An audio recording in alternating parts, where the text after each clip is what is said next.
মনীষ আর রিয়ার কিছুদিন আগেই বিয়ে হয়েছিল। বিয়ের পর মনীষের বাবা যশপাল তাদেরকে উপহারে একটা নতুন বাড়ি দেন। ঘরটা দেখতে অনেক সুন্দর ছিল, কিন্তু আসলে অনেক ভয়ঙ্কর। রিয়া আর মনীষ যখন সেই বাড়িতে থাকতে চলে যায়, তখন তাদের সাথে হঠাৎ ভুতুড়ে আর ভয়ঙ্কর ঘটনা ঘটতে লাগে। এটা নিয়ে তারা অনেক ভয় পেয়ে যায়। একদিন রিয়া সকালে যখন ব্যালকনিতে গাছপালায় জল দিতে থাকে, তখন কত সুন্দর গাছপালাগুলো!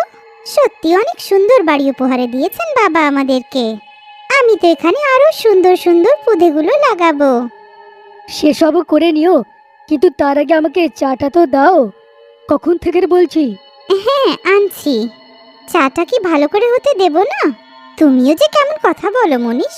চাটা ভালো করে ফুটবে, তখনই তো আদা আর এলাচের স্বাদ পাবে। কিন্তু রিয়া যখন রান্নাঘরে চা দেখতে যায়, তখন সে চাটা পুরোপুরি কালো দেখে অবাক হয়ে যায়।